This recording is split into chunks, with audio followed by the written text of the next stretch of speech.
Tanga Miscreants. Right, so there's two threads going around at the moment. One is, I think it's my 10 favourite albums, and the other one is albums you don't see in the VC. So what I thought I'd do both of them in one. And I don't know how many it is because I haven't counted them, so I just pulled a bunch out. So anyway, in no particular order. Now, I know everyone knows this one, but this is how it came out in England. And this is how English kids would go to their local record shop and gaze at it and hope that they'd get enough money at Christmas or something to be able to get it. But this is on our lovely HMV label. And it's a really good copy inside. As you can see, the cover's worn, but I got this when I was at school, and it was literally the first copy I'd ever seen, and I was just so knocked out by it, but I had to have it, and of course I've never got rid of it, why would you? But I've got an absolutely minto American one of this, and but this is sort of like a sentimental one for me, you know. Now, this is going to be one of the rare reissues I'm going to show, I think, because I really only collect originals, but this is little Jimmy Scott, who's one of my favourite singers. He's in my top 10, and you could put this in the category of things you don't see in the VC as well, but he's like one of my top favourite singers. I saw him live at the Jazz Cafe in Camden, and I got to meet him and everything. And he was a really sweet guy. If you know Jimmy's voice, it's very high. It was like him and his brother had this condition where their vocal, you know, cords didn't develop, and had a very high sort of soprano voice. A lot of people say he sounds like Billie Holiday, but really lovely. A favourite of Lou Reed's, of course, because Lou had such amazing taste, and he sang at Doc Pomus's funeral, so sort of guy Jimmy was. So Jimmy Scott, that's this void stuff, which is really worth checking out if you like those sort of singers. Now, Cleftone's one of my favourite doo-wop groups, and this is one of these just lovely old copies that's obviously had a lot of love. I mean, let me show you the back of it rather. As you can see, it's a DJ copy. So they taped it all up to keep it, you know, while they played it. But it's still a lovely copy. The late, great, the marvellous. There's not a lot you can say about Ray Charles, is there? But this is a lovely old Atlantic one. And he's always going to be one of my favourites, you know. And here's another favourite. I've got a lot of favourites, but I love this album. It's just, you know, for me, it's one of the absolute seminal R&B albums because, of course, it had an influence on all, from the Rolling Stones on down.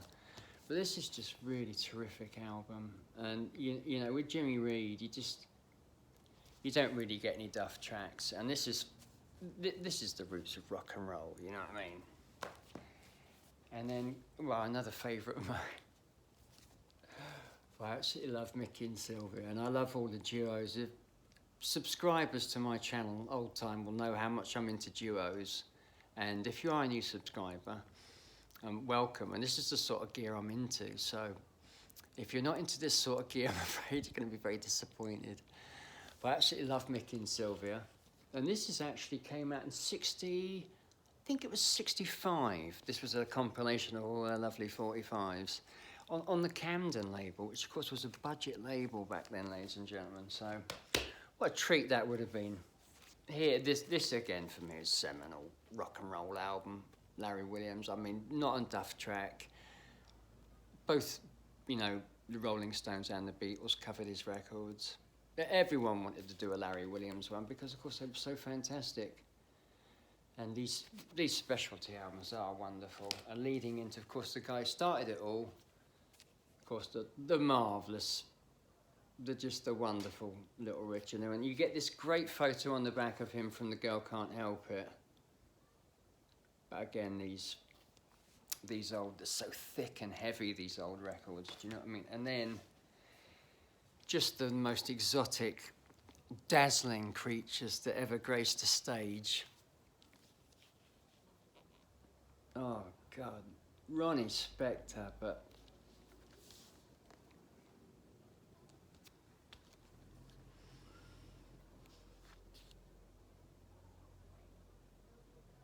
Yeah, that's my favourite. Lovely. On a nice London album. This is how it came out in England. I will have a few English copies. Now, this is just a really wonderful album. I don't know why people don't go on about this album, but, you know, Monk and Sonny, both favourites of mine. Sonny Rollins was one of the guys I named my son after, him and Sonny Liston. And it just love that artwork. I mean, it's just so fantastic, and it's a great album. You know, really lovely album. And again, I don't see the Jazzers really flipping about stuff like that, and that's the sort of stuff that should be reissued, really. You know what I mean?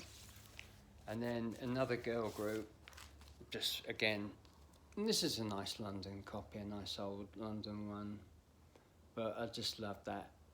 Just fantastic, that illustration, isn't it, of He's a Rebel? Of course, written by Gene Pitney. And there they are on the back. Just class in every way.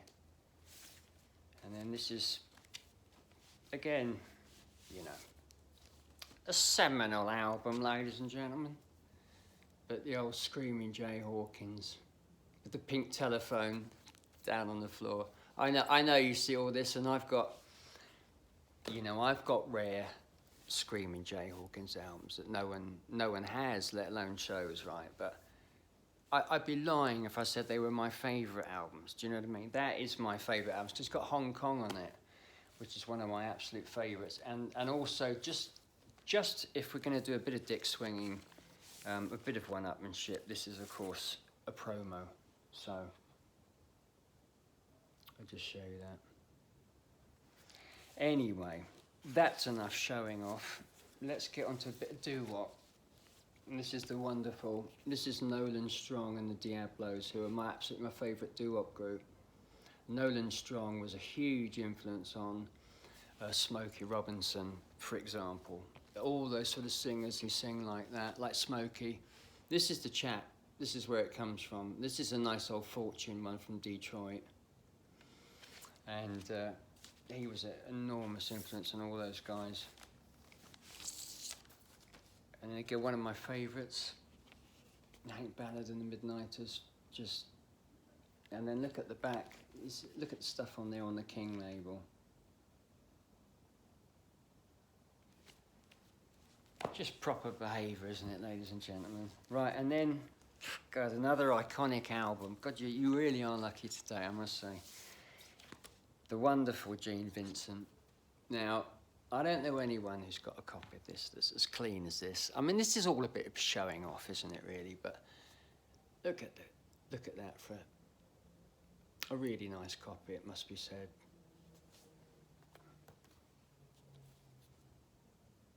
Really beautiful, absolutely classic album. Cliff Gallup, you know, at his peak. And then here's a singer, you could put this in the category of, don't see people showing this guy, but he's one of my favourite singers, and that's Chuck Willis. And again, this is a nice old one, nice old English one. That wonderful, that photo of him in his turban. It's great, isn't it? And every track on that is a winner. And then this is one of my favourite albums, because I love all the New Orleans stuff, and especially the piano guys. And the thing that with Dr. John is, this is actually my favourite album by him.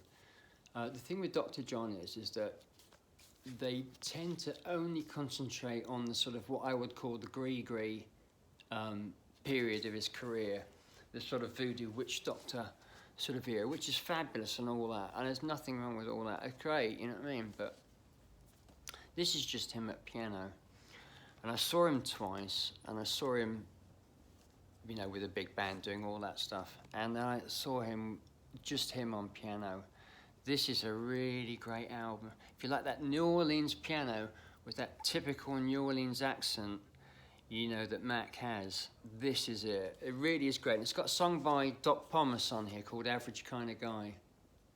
Really terrific album if you like that New Orleans stuff. Talking of which, and here's the guy who influenced them all, of course, James Booker. And he is my favourite pianist of all time. You know, I mean, fantastic. Story about the eye patches, not for the squeamish, but he was a notorious junkie, and he used to shoot up in his eyeball, and he sort of lost the use of it really, and that's why he wore an eye patch.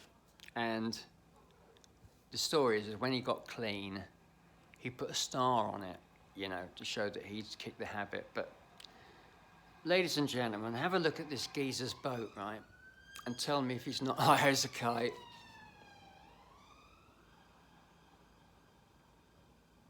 Right? He's higher than giraffe bollocks, isn't he? Let's be brutally frank. Now, this is a guy who's one of my favourite singers of all time. And Leon Redbone, and you're either into him or you're not. If you don't know who he is, you have probably heard his voice in things like commercials and stuff like that. But this guy was just from another planet. He'd just come out of this era, sort of vaguely around the 20s and 30s, or it could have been, you know, the end of the Victorian era. You know, he could have been hanging out with Aleister Crowley and Aubrey Beardsley and people like that. I mean, he's just one of those guys that you can't really pin, but just a rich voice, beautiful rich voice, steeped in the old school sound. I mean, he sounds like one of those old 2078s, you know. But Leon Redbone, well worth checking out. Now, this is just a group that have inspired me in so many ways. When I was a kid, you could go to charity shops and you could find their records on the London label. That's what they came out in England. And they were easy to find and they were cheap. And so you could get all these marvellous Coasters hits on the original London label very easily. And I soon acquired a really good sort of handful of them. And of course, you know, being an Elvis fan, I noticed they're all written by Jerry Lieber and Mike Stoner. So that was a sort of an extra bonus for me. But they are really great. They're like little mini plays, aren't they? Little stage productions in each song where the 4 different guys all play their part, you know. Now, this is a record. Well, this is everyone who knows my channel knows that Bo Diddley was my man when I was at school. And, you know, I've just never lost the fascination of Bo Diddley. People say, well, his songs sound the same. They don't, please. Give me a break, mate. But this is the first one that came out in England, 1959. And it's on our lovely London label again. And you must have been some really hip sort of geezer to have gone out, right, and ordered that from your local record shop, you know, instead of Dwayne Eddy or, you know, Adam Faith or whoever it was, you know. So, props to whoever bought that lovely copy, which I now own. And ending it all with my favourite ska album of all time. And everyone sees this, but this is a lovely old copy and it's in beautiful condition. But just look at the lineup on there. Just absolutely fantastic. And there you have it, ladies and gentlemen. A bunch of LPs, don't usually get from me, of course I do 45s, but I hope you enjoyed those, and we'll see you again soon with some more 45s.